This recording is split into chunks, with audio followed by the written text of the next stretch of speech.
Welcome back to the Deep Dive. Today, we've got something a bit different, a real strategic breakdown. We're cracking open the actual script for Hazbin Hotel's 7th episode, Hello, Rosie. Yeah, it's the penultimate episode, so the stakes are incredibly high. Exactly. We're not just going to walk through the plot points. We want to look at this script almost like it's an architectural blueprint. You know? See how the writers build that tension, how they really push these characters. And how they assemble this completely wild army for hell right before everything hits the fan. It's all about getting ready for that final battle. So our mission today. It's really to pull out the key themes, the structural bits from the text itself. We get to see Charlie hitting rock bottom, basically. Vaggie starting to reclaim who she is, which is painful but powerful. And Alistair. Well, Alistair's doing what Alistair does, calculating, leveraging everything. We really want to understand the full cost of these new alliances they're making to try and stand up to heaven. And maybe try and figure out what happens when Adam's army actually shows up.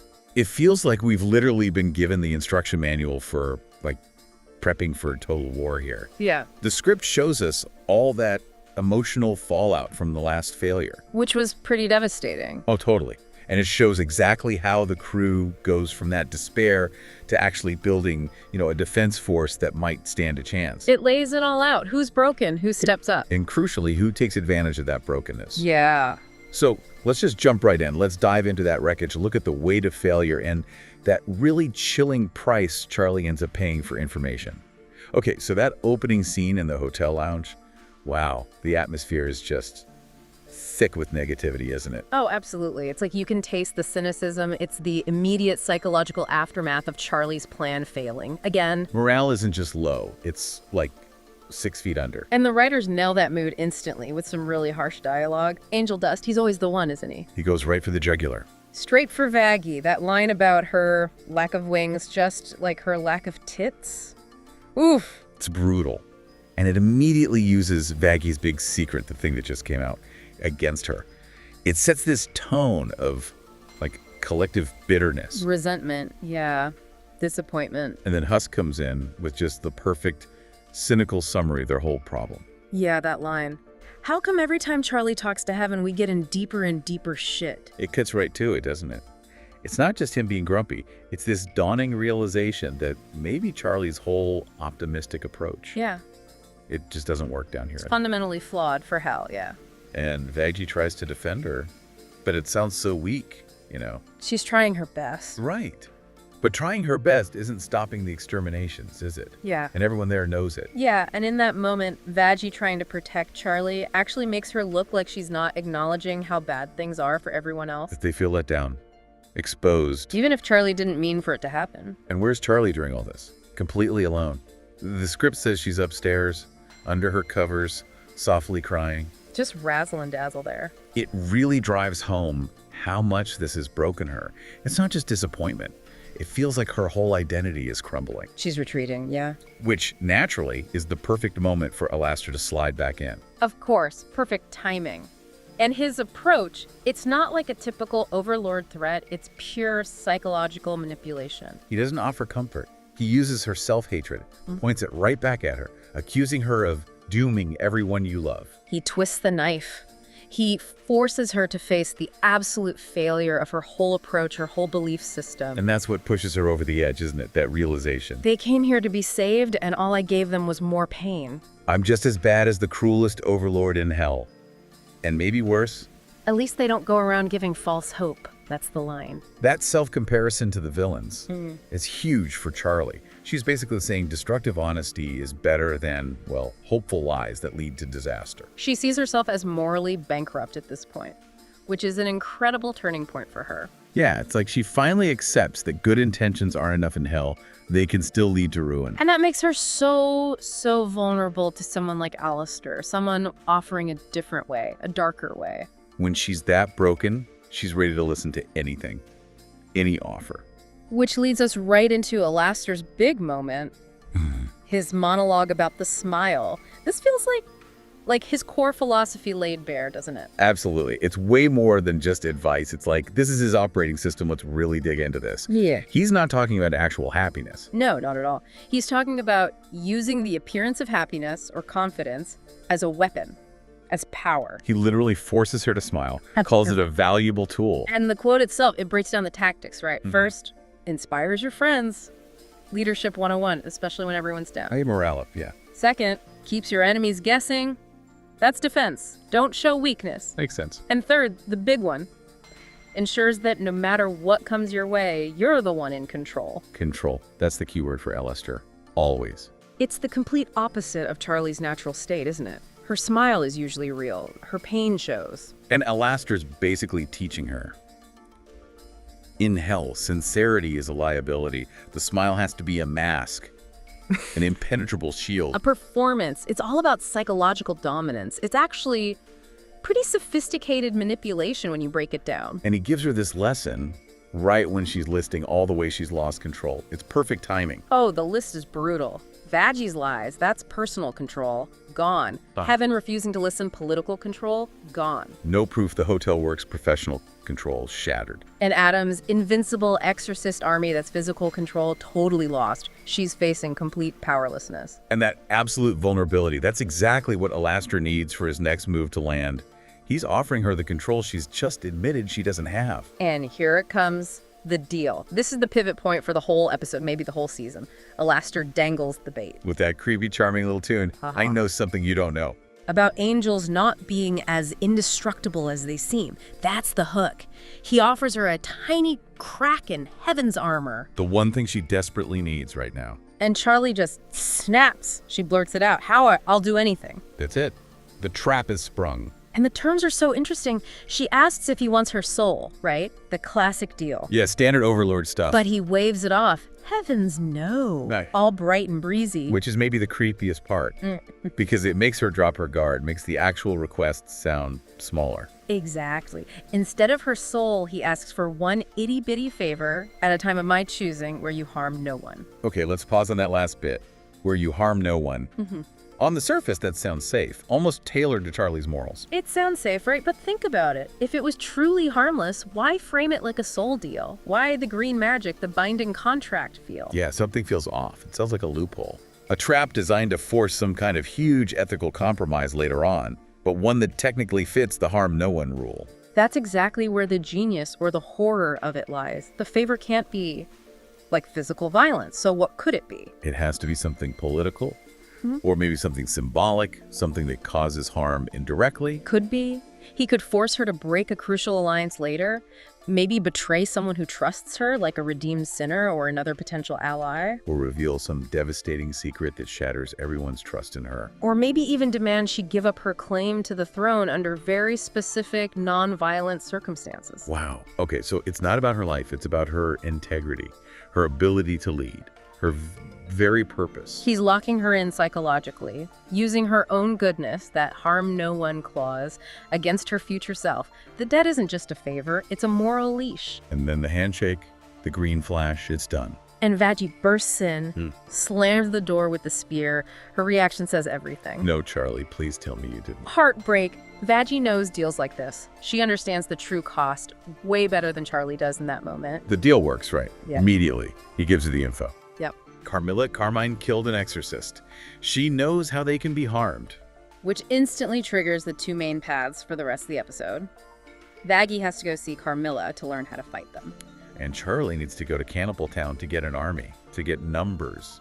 So the hotel's fate now hinges on this shady deal and whatever secrets Carmilla holds. So Vaggie, despite everything that just happened with her secret coming out, she channels all that turmoil straight into action. Yeah, no time for moping. She marches right over to the Carmine Company, ready to basically kick the door down. It's a huge shift for her character, isn't it? She's done being apologetic or hiding. She's banging on the door, threatening to just yell about Carmilla killing an angel out in the street. That's not the Vaggie we saw hiding her past. This is a warrior taking charge, forcing the issue. She's willing to cause a scene to get what they need. And Carmilla, she is exactly what you'd expect from the overlord of weapons and security. Just cold, tactical resistance. This gives Vaggie 2 minutes. Dismisses Charlie's title, royalty means nothing to me. Her priority is clear. Protect her own. I won't invite destruction into my house. It's a really effective contrast to the hotel, which is all about taking risks for others. Carmilla is about minimizing risk for her daughters, her people. But Vaggie's argument back is actually brilliant strategy. Oh, totally. It's pure game theory. She basically says, look, the exterminators aren't going to stop with us. It's only a matter of time before they come for you. So help us make a stand now, together, or you can try and stand alone later when it's too late. She's speaking Carmilla's language. Yeah. Self-preservation. She's making neutrality look like the riskiest option. And Carmilla's response, it's not words, it's action. Bam. Kicks Vaggie right in the face. Declares her out of time, Yeah, and just- suddenly we're not negotiating anymore, we're training. Brutally. That kick isn't just random violence, though, is it? It feels like a test. I think so too. Carmilla's observing. She says, you have a giant X over your eye and wield an angelic spear. It's not rocket science. She clocks Vaggie immediately. No, she's a fallen exorcist. But then she instantly critiques how Vaggie fights, and this reveals the angel's big weakness. Right. She says Vaggie fights like someone unafraid of harm, leaves herself open with every swing. It confirms that the exorcists rely entirely on being untouchable. They're reckless because they think they can't get hurt. So if you can hurt them, their whole strategy falls apart. They don't know how to defend themselves, how to handle pain. And that's when Carmilla drops the bombshell, the big secret. Angels can be killed by angelic weapons, Yeah. angelic steel. She shows the flashback, how she used the blades on her boots. During the last extermination, yeah, to decapitate an exorcist. And the reason she did it is just as important as the how, isn't it? Absolutely. She wasn't trying to start a war. She was just trying to buy time for her daughters to escape.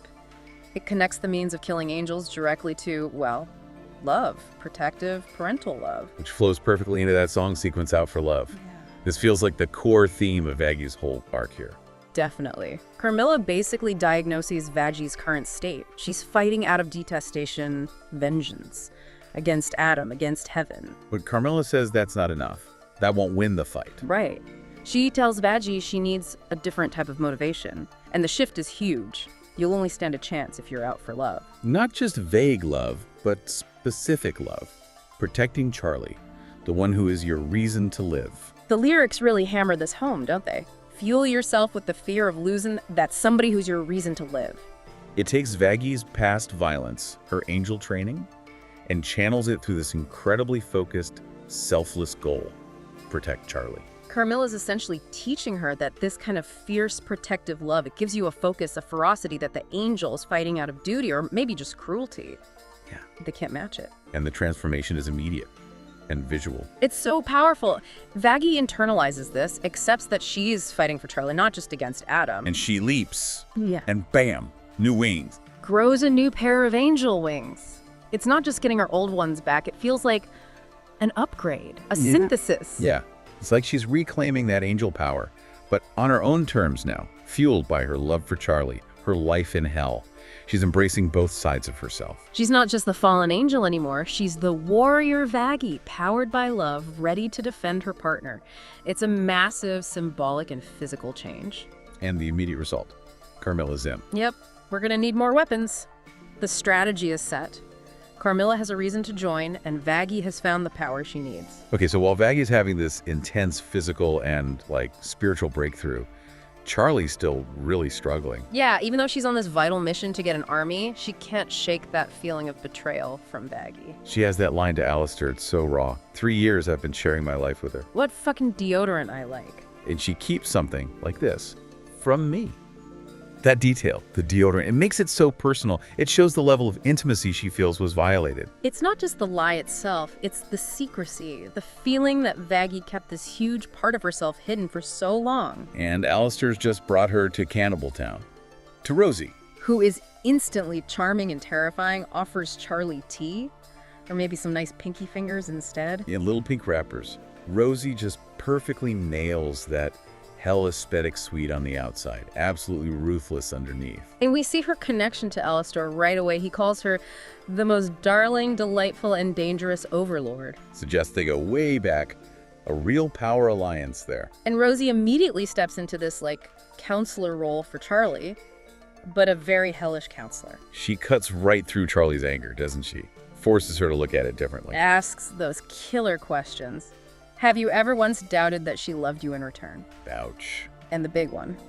Well, isn't that silly hotel of yours all about redemption? It's brilliant. She turns Charlie's own mission, her core belief, back on her. Charlie, the Princess of Redemption, is holding a grudge against Vaggie for a past free reasons. It forces Charlie to see the hypocrisy. It grounds her, gets her emotions in check so she can focus on the real task, getting these cannibals on board. And Rosie's advice is pure pragmatism. Words are cheap, but actions, they speak the truth.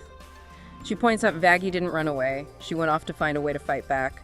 That action proves her loyalty more than any apology could. So with Charlie calmed down, Rosie switches to strategy. How do you pitch to cannibals? Not with heartfelt speeches. They need sparkle, razzmatazz. And she warns Charlie, you gotta win over everyone, especially that one ornery old bitch, Susan. So Charlie's first try at the pitch, it's a disaster. A beautiful disaster. She goes right back to her default, setting the big musical number, All Sunshine and Dreams. And the cannibals are just not having it. Susan leads the charge. Boo, bring Rosie back. Get off the stage, you blue blood bitch. She just completely rejects Charlie's whole princess routine. It proves that Charlie's usual hopeful leadership just doesn't translate here. These are demons who value strength, survival, maybe snacks. But the failure, it pushes Charlie to a breaking point. Yeah. And it's amazing. She just snaps. After everything she's been through, the judgment, the rejection, she's had enough. Flips Susan off. Screams, fuck you, you old bitch. It's incredible. It's like her demon side, the part she's always kept buttoned up, finally explodes out. Raw, unfiltered fury. And that's the moment Rosie was waiting for, right? That's the conviction they needed to see. Exactly. It shows she has fight in her, real power. Rosie insists the singing can work, but she needs to channel that energy, that fury into it. Which sets up the next song, Ready for This. Yeah. And you can see her trying to adapt her style. Yeah, the lyrics still have her doubt, I might have to be ready for this. But there's also that new determination, take charge and defend my only home. She starts off trying to sell them on friendship, camaraderie, her usual themes. But they're still bored. It shows her core message, her pure dream, isn't enough on its own. Until Alastair steps in. He provides the missing ingredient, the dark, pragmatic hook the cannibals actually care about. And feast on all the angels you can eat. And boom, instant buy-in. Free food, I'm in! We'll sharpen our teeth for the heavenly feast! So the compromise is stark, isn't it? Charlie's dream of redemption needs Alastair's promise of cannibalism to actually get an army. It's warped, but it works. Charlie's reaction is priceless, though. Well, that's a little violent. They just seem a little murdery right now. But Rosie just waves it off. That's enthusiasm, darling. Pragmatism wins the day. Charlie had to tap into her anger and, compromise her ideals a bit to get the job done. And the final proof?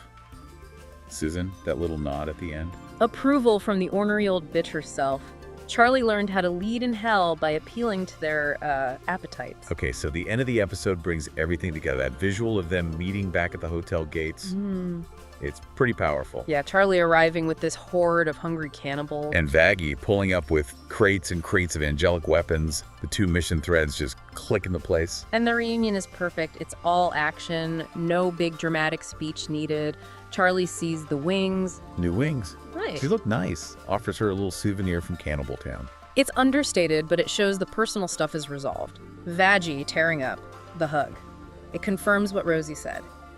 Their actions, getting ready for this fight, that's what proves their commitment to each other. But the really emotional part for me is seeing the original crew still there. Right. Vaggie specifically told them they could leave. I'll understand if none of you are here. But they stayed. Angel, Husk, Nifty, Penchus. They're all there, trying to fortify the place. It shows that Charlie's crazy hotel idea did work, in a way. Maybe not theological redemption, but it created a community. A home worth defending. And the reasons they give are just so. Them. Sir Penchus is trying to boss the egg boy around, actually invested. But Husk delivers the emotional gut punch. I just got used to you guys. Followed by that scoff, like he can't believe he's saying it. I ain't finding no new drinking buddies. That, from Husk, is basically a declaration of undying love. It's his form of redemption, finding connection, finding somewhere he belongs, even if he complains about it. It's so good. And even Nifty, finding stability in naming the carpet stains. That one's Fred. It's their weird, dysfunctional family, and they're choosing to fight for it. And you still get that classic Hazbin humor mixed in, right? Yeah. With Penchus trying to justify why he didn't believe Frank the Egg Boy about Carmilla. They say insane shit all the time. Bank accounts are a scam created by the shadow government. See? It keeps it grounded, reminds you this is still a chaotic mess of misfits, even as they're preparing for war. So let's sum up the strategic situation now, because it's totally changed. They actually have assets. They have a real shot. Yeah, 3 massive upgrades. Okay, first, new power. Baggy's got her wings back, fully realized. She's accepted who she is, ready to fight as both angel and demon, basically. Second, new arsenal. Angelic steel. They can actually hurt the exorcists now. That changes everything. It's crucial. And the fact that Carmilla is providing them suggests they won't have an unlimited supply, making strategy and precision really important. Good point. And third, New army. The cannibals, they've got the numbers, the ferocity, maybe questionable discipline, but definitely enthusiasm. so defending the hotel isn't just a hope anymore. It's an actual organized, albeit bizarre, war effort. Driven by these twin themes we saw develop. Protective love, thanks to Carmilla and Baggy. In pragmatic compromise with Charlie, Alistair, and the cannibals. Hell's defenders are unified, finally. And that suggests this final battle is going to be intense, bloody. It's about survival now, not just proving a point. Charlie's last line really lands that feeling, doesn't it? I really hope that I'm ready for this. Yeah. She's accepted the fight as necessary. She's scared, but she's not running. She's become the leader they need, even if it's not the one she thought she'd be. What a journey in one episode. Charlie pays his huge price to Alistair, Vaggie finds her strength through love, and the whole crew commits to this place as their home. The board is set. But there's that loose end, the biggest one maybe, Alastair's favor. Ah, right. The itty-bitty favor. He got his deal. And we talked about that harm no one clause, how it likely sets up some kind of political or symbolic betrayal down the line. So even with this united front, the cannibals, the weapons, Alastair holds this trump card over Charlie. Exactly. When the fighting stops, when the dust settles, Yeah. what's he going to ask? What action fits harm no one but could completely destroy Charlie's dream or her alliances or her standing?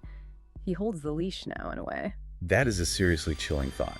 It suggests that winning the battle against heaven might just be the start of a whole new war for Charlie's soul, or at least her future. It leaves you wondering, doesn't it? Who really wins in the end? Wow.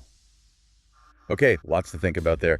Thanks for diving deep with us into the strategy, the secrets, and all those tough compromises. And hello, Rosie. We will see you next time, and hopefully you'll continue your own deep dive.